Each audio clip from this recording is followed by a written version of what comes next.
metade da nossa Caixa de Previdência. Para vocês terem uma ideia, a nossa Caixa de Previdência recebe anualmente cerca de 63 milhões de euros de contribuições emitidas e pagas, porém só a nível das pensões de reforma tem que pagar anualmente cerca de 74 milhões de euros.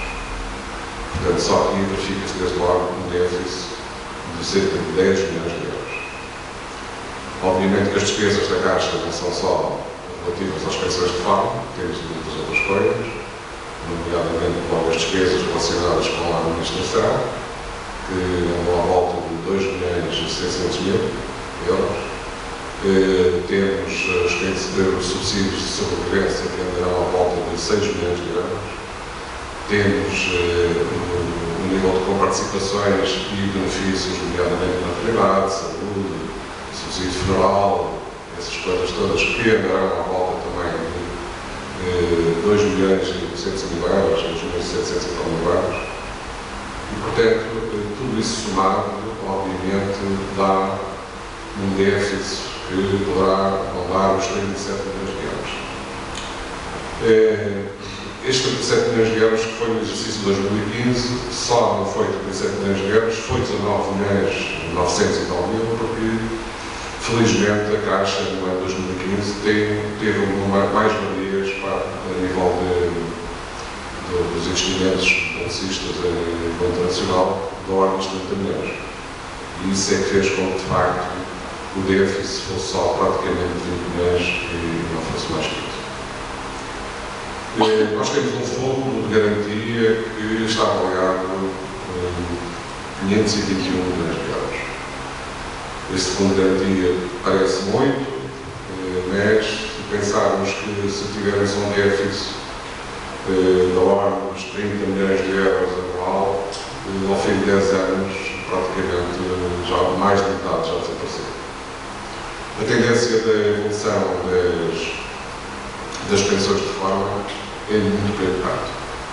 Nos últimos 5 anos, praticamente, ele tem aumentado de forma exponencial, sendo que nos últimos 3, praticamente aumentou 10 milhões todos os anos. Significa que no ano de 2015 pagámos 74 milhões, mas em 2016 iremos pagar 85 milhões de euros, em 2017 iremos pagar 95 milhões de euros. E, portanto, se nós não estabilizarmos, se não controlarmos o aumento do pagamento das pensões de reforma, e se não invertermos até, inclusivamente, essa trajetória, é muito difícil esse paz continuar a ser feito.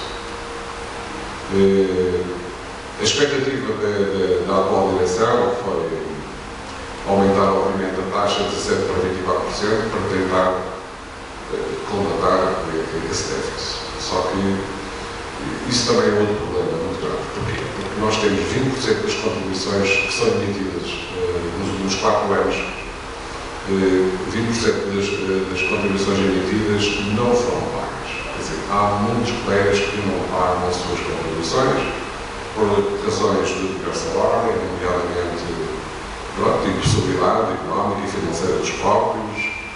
Por isso é que é necessário muitas vezes perceber que tipo de valores é que esse PAS tem, desenvolver inclusivamente soluções proativas de pagamentos dessas contribuições. Estou a falar das contribuições de curto prazo, que são, portanto, que é onde se fixam cerca de 20%, mas esses 20% significam cerca de 15 milhões de euros todos os anos. Portanto, o facto de haver 20% de pessoas que não pagam a contribuição significa que a dívida vai aumentando 15 milhões de euros anual no fio do governo nos últimos 4 anos. Ao ponto de, hoje em dia, no exercício de 2015, nós temos uma dívida já de 134 milhões de euros. Portanto, 134 milhões de euros é a dívida acumulada dos colegas. Claro que alguns dessa dívida está inserida em planos de pagamento em curso. Portanto, há muita gente, obviamente, que definiu planos e também, obviamente, com a SPAS, no sentido de estabelecer planos de pagamento com vista ao pagamento de toda essa dívida. nossa ideia é que isso também possa suceder relativamente aos colegas no futuro, nomeadamente possibilitando que eles possam fazer pagamentos em 150 prestações mensais iguais e sucessivas, como já acontece a nível da Segurança Social. Portanto, não temos razões nenhumas para que isso aqui também não possa acontecer na própria SEPAR. Possibilitando assim soluções flexíveis aos colegas, dentro da medida do possível, estabelecendo um plafond mínimo com que os colegas, que a generalidade dos colegas possa pagar, e definindo os critérios, obviamente, que venham a ser adaptados para essa solução. Portanto, como quer que seja, nós, além dos outros problemas que também temos e que foram por algumas pessoas já levantados, como por exemplo a questão de pessoas que também têm hoje em dia outra atividade. Como sabemos, a perspectiva no futuro é que, de facto, as pessoas cada vez exercem a advocacia, mas os rendimentos da advocacia hoje em dia são cada vez mais parcos, e então o que é que acontece? As pessoas têm necessidade de ter uma segunda ocupação. E depois, muitas vezes, trabalham no casamento e são obrigados a descontar para outro regime de segurança social, obviamente. E muitas vezes colocam a questão, então, mas eu tenho que descontar para dois sistemas de igualdade de circunstâncias, como é que é? Podia só optar por um. Portanto, a nossa Caixa de Previdência, isto é uma questão um bocado também complicada, porque a nossa Caixa de Previdência obriga que, com a inscrição da ordem dos advogados, automaticamente a pessoa seja obrigada a descontar para a SEPAR. Se facultássemos também aos colegas a possibilidade de opção, isso iria gerar também uma grande estabilidade no nível das receitas. Porque provavelmente as pessoas o que fariam era optar por descontar apenas para o regime geral da Segurança Social, que muitas vezes é efetuado também pela sua própria empresa quando é um trabalho por conta própria. Essas questões, portanto, são questões que têm sido levantadas, obviamente, pelos colegas, portanto, merecem, obviamente, o nosso acompanhamento e a nossa análise. Mas a questão fundamental, de facto, reside mesmo na questão da recuperação das dívidas e também na questão da sustentabilidade das SEPAR. E aqui essa é também a minha preocupação e a preocupação dos meus colegas, obviamente, desta candidatura é precisamente esta. É saber se, de facto, nós, quando chegarmos à nossa reforma, ao tempo da nossa reforma, se a SEPAR vai ter capacidade financeira de suportar a nossa reforma e em que medida e em que proporção é que vai fazer. De facto, eu entendo, e a nossa candidatura entende, que se não for invertido o aumento exponencial do pagamento do valor das pensões da reforma, obviamente que vai ser muito difícil manter a sustentabilidade da SEPAR. Como vimos, é uma trajetória completamente inversa àquela que está a ser seguida a nível das receitas. Inclusive, as receitas, eu acho que tenderão a diminuir, nomeadamente no ano 2016. Não sei se aconteceu aqui aos colegas, mas todos eles, a maior parte dos colegas que, quando da aprovação do novo regulamento, tiveram que optar pelo escalão, as pessoas com que eu tenho falado, a maior parte deles optaram por escalão inferior, praticamente quase o mínimo. O que significa que a receita aqui no ano 2016, em vez de ser igual ao ano anterior de 63 milhões de códigos, vai diminuir drasticamente. Ora, diminuindo drasticamente, o aumento entre a receita e a despesa a pagar só com as pensões de reforma vai ser ainda maior. Portanto, sendo um déficit maior, contribuirá, obviamente, mais um passo para a dificuldade da sustentabilidade da SEPAR. Porquê é que isto aconteceu? Perguntam vocês. Isto aconteceu por um erro que, a meu ver, se verificou em 1994, quando entrou a portaria 884/94, uma portaria que diz que, a partir dessa data, passam apenas a contar os melhores 10 anos, em vez de toda a carreira contributiva. Isto é, passariam a contar as 10 anos de contribuições mais elevadas. Ora, isso sim, obviamente vai ter uma influência enorme no valor da pensão de reforma a pagar no final. E, como disse aqui o próprio Presidente da atual direção, Primeira, ele próprio aqui numa Assembleia Geral, disse que ele próprio projetou a sua reforma pensando nisso. Isto é, descontar o mínimo possível durante toda a carreira contributiva e depois selecionar os melhores 10 anos, porque esses é que irão ter influência depois na definição do valor da reforma. E, portanto, esse desvio ocorreu e teve em vigor desde 1994, mas, atenção, persistiu até o ano 2015, data em que foi introduzido um novo regulamento. Mas isso não significa que as pensões de reforma daquelas pessoas que se reformaram em data anterior à aprovação do regulamento, em 2015, não continuem hoje em dia na mesma a usufruir de reformas de 4, 5 mil euros, que, na verdade, se lhes fosse aplicada a regra do artigo 41, que é a que está agora em vigor, consiste em toda a carreira contributiva e não apenas nos melhores 10 anos, provavelmente iriam ter reformas, em vez dos 4.500, 5.000 euros, iriam ter reformas de 1.800 euros. Porque aí teria sido feito um cálculo mais justo acerca dessa carreira contributiva.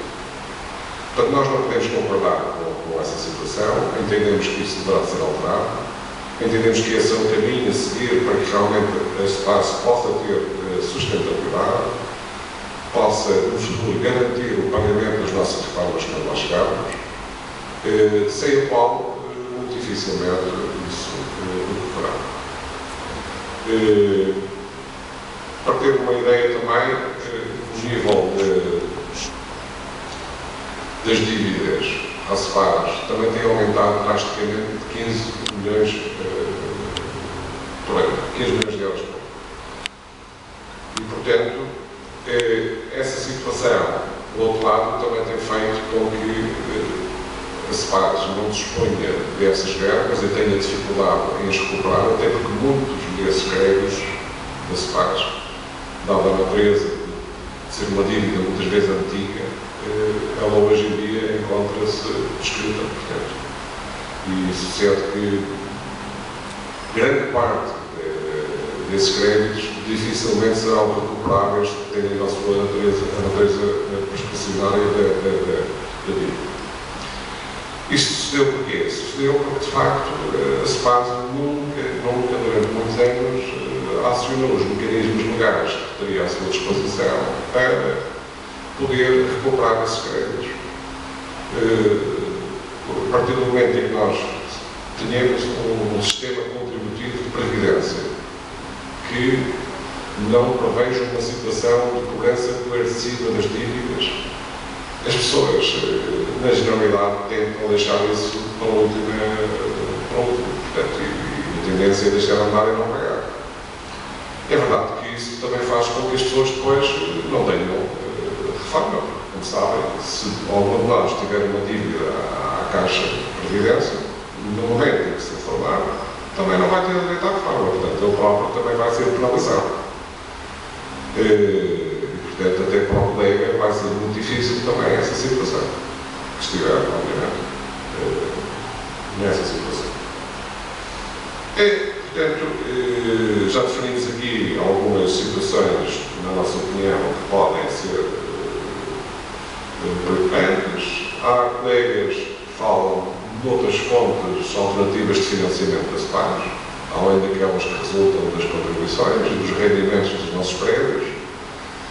A propósito de prédios, nós temos cerca de 17 imóveis, salvo erro, são 16, 17 edifícios de um terreno.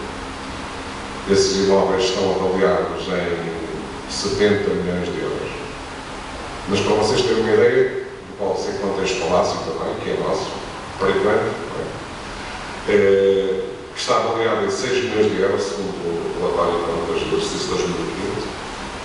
Mas, para vocês terem uma ideia, só para pagar as pensões de reforma, se vendêssemos todo o nosso património, que é muito, toda a gente conhece o nosso património, se vendermos todo o nosso património, hoje em dia ele já não era suficiente para pagar só as pensões de reforma.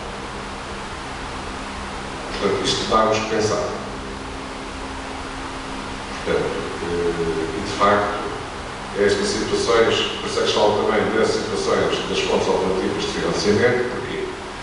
Porque nós antigamente tínhamos, isso foi um poder negocial que a Ordem dos Advogados e o espaço de poder, mas nós tínhamos a Procuradoria, uma parte, uma percentagem da Procuradoria e da taxa de justiça de todos os processos, repartia, obviamente, para as partes. Para se não, mas era uma fonte de financiamento ainda bastante vantajosa e com algum significado.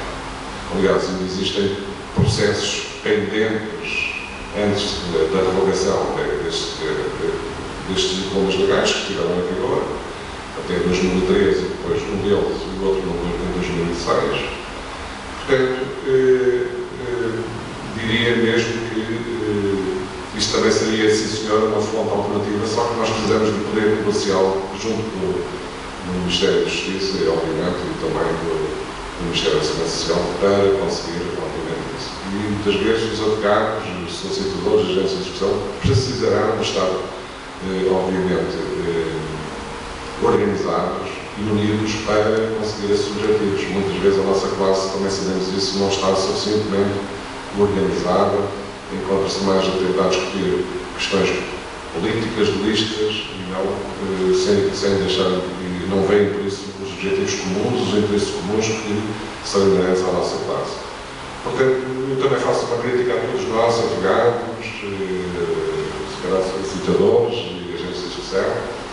É um facto que, ainda há bocado estava ali a conversar com o nosso amigo engenheiro, o técnico do som,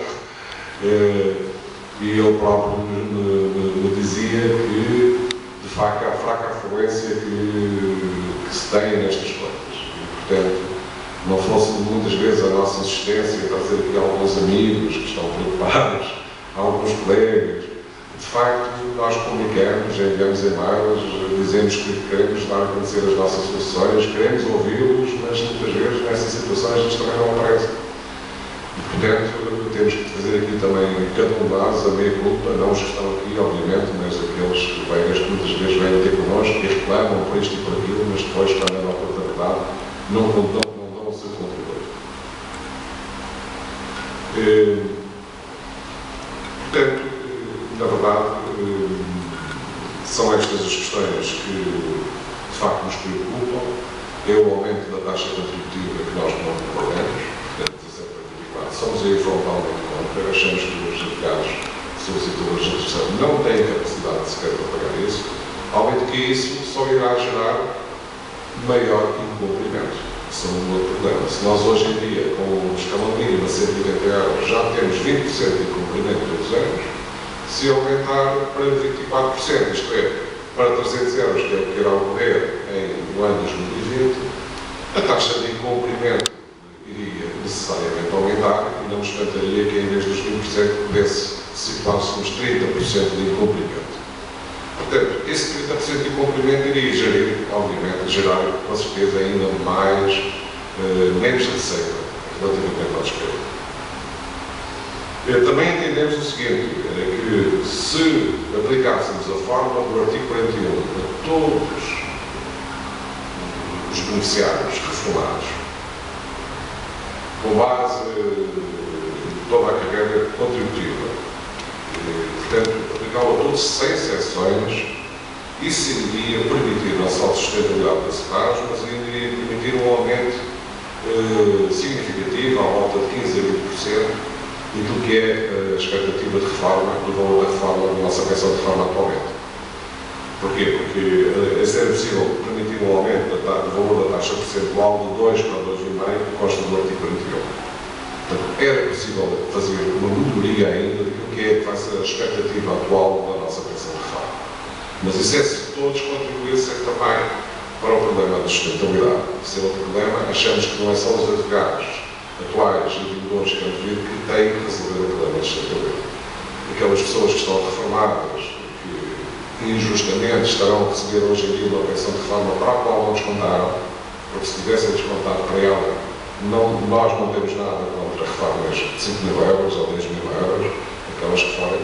O que achamos é que elas têm que ser justas e que as pessoas deviam ter descontado proporcionalmente para aquilo que estão a receber. E não é isso que acontece. O que sabemos é que essas pensões de reforma os colegas, os beneficiários, em 3 anos, recuperam praticamente todo o investimento que fizeram em toda a carreira contributiva. Portanto, isso é que faz com que haja este desequilíbrio hoje em dia, que se manteve durante praticamente 20 anos, haja este desequilíbrio. Só que ele também não acabou agora, porque vai perdurar ainda por mais 20, 30 anos, porque há colegas que se reformaram em 2015, antes da aprovação do novo regulamento, que provavelmente irão usufruir dessa reforma durante mais 15, 20, 30 anos. E, portanto, o problema vai ser que a Caixa vai ter de continuar a pagar essas reformas milionárias. E milionárias não é por ser milionárias, é por serem injustas e injustificadas.